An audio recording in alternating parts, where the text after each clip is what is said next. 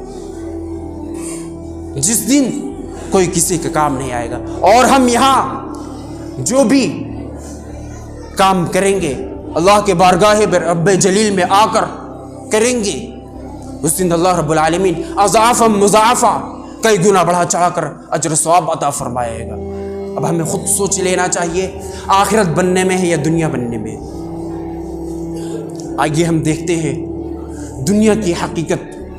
ترمذی کی ایک روایت ہے, اللہ کے رسول صلی اللہ علیہ وسلم اور صحابہ کرام ایک سفر میں جا رہے تھے. آپ کے ساتھ صحابہ کرام میں آپ کے ساتھی سفر میں جا رہے تھے. اللہ کے رسول صلی اللہ علیہ وسلم ایک مردار بچے کے پاس جا کر کھڑے ہو گئے. علی الصخلۃ المیتہ, ایک مردار بچے کے پاس جا کر کھڑے ہو گئے. بکری کا بچہ مرا ہوا پڑا تھا. اللہ کے رسول صلی اللہ علیہ وسلم نے کہا کہ اس بکری کے بچے کو کون لے گا؟ صحابہ کرام نے کہا اے اللہ کے رسول اس کو کون لے گا؟ یہ تو بکری کا بچہ مرا پڑا ہوا ہے, اسے ہم لے جا کر کیا کریں گے؟ پھر اللہ کے رسول صلی اللہ علیہ وسلم نے کہا چلو کم دام میں دے دینا. پھر صحابہ کرام نے کہا کہ اللہ کے رسول صلی اللہ علیہ وسلم ہم اسے اپنے گھر لے جا کر کیا کریں گے؟ ہم اسے چارہ دیں گے, چارہ نہیں کھائے گا, کھانا دیں گے, کھانا نہیں کھائے گا. اللہ کے رسول صلی اللہ علیہ وسلم نے کہا کہ جس طرح یہ بکری کا بچہ مرا پڑا نظر آ رہا تمہیں, اس سے کہیں زیادہ دنیا کی زندگی ذلیل ہے, اس سے کہیں زیادہ دنیا کی زندگی وقات و حیثیت میں. میرے اسلامی بھائیوں, اب ہمیں خود سوچ لینا چاہیے کہ دنیا کی زندگی یہ عارضی زندگی ہے, دائمی زندگی آخرت کی زندگی ہے. عن ابی ذر رضی اللہ عنہ قال قال رسول اللہ صلی اللہ علیہ وسلم حتی اصبح بآیت الآیہ ان تعذبهم فانهم عبادك وان تغفر لهم فانك انت العزیز الحکیم. حضرت ابو ذر رضی اللہ عنہ فرماتے ہیں کہ اللہ کے رسول صلی اللہ علیہ وسلم ایک رات قیام فرمائے اور ایک ہی آیت کو ساری رات گزار دیے. میرے اسلامی بھائیوں, توجہ دینے کی بات ہے. ہم بھی قرآن پڑھتے ہیں, آپ بھی قرآن پڑھتے ہیں, ہمارے گھر والے بھی قرآن پڑھتے ہیں, آپ کے گھر والے بھی قرآن پڑھتے ہیں. اللہ کے رسول صلی اللہ علیہ وسلم ایک رات قیام فرمائے اور ایک ہی آیت کو ساری رات گزار دیے. آخر کیا وجہ تھی میرے اسلامی بھائیوں کہ اللہ کے رسول صلی اللہ علیہ وسلم ایک رات قیام فرمائے اور ایک ہی آیت کو ساری رات گزار دیے؟ علامہ ابن قیم رحمہ اللہ کا قول ہے کہ اگر لوگ قرآن کے اندر غور و فکر تدبر کرنا شروع کر دیں تو دنیا کے سارے کام کاج چھوڑ کر اسی قرآن میں غور و خوض اور تدبر کرنا شروع کر دیں گے. میرے اسلامی بھائیوں, ہمیں قرآن کو پڑھنا چاہیے تو غور و فکر کرنا چاہیے, غور و فکر کر کے تدبر کے ساتھ پڑھنا چاہیے. خلفائے راشدین صحابہ کرام رضی اللہ عنہم اجمعین, قرأ عمر بن الخطاب سورۃ الطور حتی قوله تعالی ان عذاب ربک لواقع فبکى واشتد بکاء ومرض وعدو. حضرت عمر بن خطاب رضی اللہ عنہ ایک رات قیام فرمائے, جب وہ ان عذاب ربک لواقع پر پہنچے تو رونے لگے, بہت روئے, حتیٰ کہ بیمار پڑ گئے. لوگ آپ کی عیادت کے لیے آنے لگے. وہ حضرت عمر بن خطاب رضی اللہ عنہ قیصر و کسریٰ کے سلاطین کہا کرتے تھے کہ درباریوں عمر کا نام مت لو, عمر کا نام لیتے تو ہمارے بدن کے رونگٹے کھڑے ہو جاتے ہیں. وہ حضرت عمر بن خطاب رضی اللہ عنہ جب راستے سے ان کا گزر ہوتا تو شیطان راستہ بدل لیتا تھا. وہ حضرت عمر بن خطاب رضی اللہ عنہ جب ان کا گلی سے گزر ہوتا, غیر مسلمہ مائیں اپنے بچوں کو یہ کہہ کر سلا دیتی تھی, بچہ چپ ہو جا, اس راستے سے عمر کا گزر ہو رہا. وہ حضرت عمر بن خطاب رضی اللہ عنہ جب ان عذاب ربک لواقع پر پہنچے تو رونے لگے, بہت روئے, حتیٰ کہ بیمار پڑ گئے. لوگ آپ کی عیادت کے لیے آنے لگے. وکان وجہی خطان اسودان من البکاء, رونے کی وجہ سے دوسیاہ لکیریں پڑ گئی تھی. یہی حال حضرت عبداللہ ابن مسعود رضی اللہ عنہ, اما عائشہ رضی اللہ عنہ عمر بن عبدالعزیز وغیرہ کا تھا کہ آیات عذاب پڑھ کے اس قدر روتے کہ ہلاکت کا شبہ ہو جاتا۔ میرے اسلامی بھائیوں، آج ہم اپنے اسلاف سے بالکل مختلف ہیں۔ ہمارے سامنے قرآن مجید کی تلاوت کی جاتی ہے، ہمارے اوپر کچھ اثر ہوتا ہے؟ الم یعن الذین آمنوا ان تخشع قلوبهم لذکر اللہ، کہ اب تک ایمان والوں کے لیے وقت نہیں آیا جو ذکر الہی حق اتر چکا اس سے نرم ہو جائے۔ میرے اسلامی بھائیوں، یہ دنیاوی زندگی کھیل تماشے کی زندگی ہے، یہ دنیاوی زندگی لہو لعب کی زندگی ہے۔ اس دنیا کے اندر پڑھ کر ہم اپنی عاقبت کو خراب نہ کریں، ہم اپنی آخرت کو خراب نہ کریں۔ میرے اسلامی بھائیوں، ہمیں اللہ رب العالمین نے ہمیں اس دنیا کے اندر جس لیے بھیجا ہے، ہم اپنے مقصد کو پہچانیں۔ وما خلقت الجن والانس الا لیعبدون، ہمیں اللہ رب العالمین نے انس و جنوں کو صرف اور صرف اپنی عبادت کے لیے پیدا کیا ہے۔ ہم دنیا کے اندر پڑھ کر اپنی عاقبت کو خراب نہ کریں۔ سب سے اہم بات کہہ کے آپ لوگوں سے رخصت ہوں گا کہ ہمیں اللہ کے بارگاہ میں آ کر سجدہ ریز ہو، بارگاہ رب جلیل میں آ کر ہم اپنے گناہوں کی بخشش کریں، توبہ کریں۔ یاد کریے جنگ بدر سن 2 ہجری رمضان المبارک کا دن جمعہ کے دن ہے۔ اللہ کے رسول صلی اللہ علیہ وسلم اپنے خیمے سے نکلتے ہیں، دیکھتے ایک طرف بھی بچے پارٹیوں کی جماعت ہے، دوسری طرف 313 کی تعداد ہے، جس میں بچے بھی ہیں، بوڑھے بھی ہیں، جوان بھی ہیں، اور ایک طرف 1000 کا لشکر ہے۔ اللہ کے رسول صلی اللہ علیہ وسلم اپنے خیمے سے نکلتے ہیں، حیران و پریشان ہوتے ہیں، پھر اپنے خیمے کے اندر جاتے ہیں، بارگاہ رب جلیل میں اپنا سر خم کرتے ہیں کہ اللہ اگر یہ جماعت ماری گئی تو قیامت تک تیری عبادت کے لیے نہیں ہوگا۔ پیچھے حضرت ابوبکر صدیق رضی اللہ عنہ ہوتے ہیں، آپ کے کندھے مبارک پر ہاتھ رکھ کر کہتے ہیں اے اللہ آپ کو اللہ ضائع نہیں کرے گا، اے اللہ کے رسول صلی اللہ علیہ وسلم آپ کو ضائع نہیں کرے گا، آپ کو دعا کو قبول کر لے گا۔ تو میرے اسلامی بھائیوں، ہمیں بارگاہ رب جلیل میں آ کر اپنا سجدہ ریز ہو، اللہ کے بارگاہ میں آ کر اپنا ہاتھ اٹھا کر اپنے دعاؤں کی بخشش کرے، طلب کرے، فریادیں طلب کرے۔ جب ہم ہاتھ اٹھاتے ہیں تو اللہ کو شرم آتی ہے، کریا زاری کے ساتھ اپنا ہاتھ اٹھائیں۔ اب آخر میں اللہ رب العالمین سے دعا کہ بار الہ ہمیں زیادہ سے زیادہ اعمال کرنے کی توفیق عطا فرما۔ اے بار الہ جو بیمار ہیں انہیں شفا کاملہ عاجلہ عطا فرما۔ اے بار الہ جو مقروض ہیں ان کی قرض کی ادائیگی عطا فرما۔ اے بار الہ جو ہسپتالوں میں ایڈمٹ ہیں ان کو شفا کاملہ عاجلہ عطا فرما۔ اے بار الہ جو اس دنیا سے جا چکے ہیں ان کے قبروں کو نور سے منور کر دے، آمین و ما علیہ۔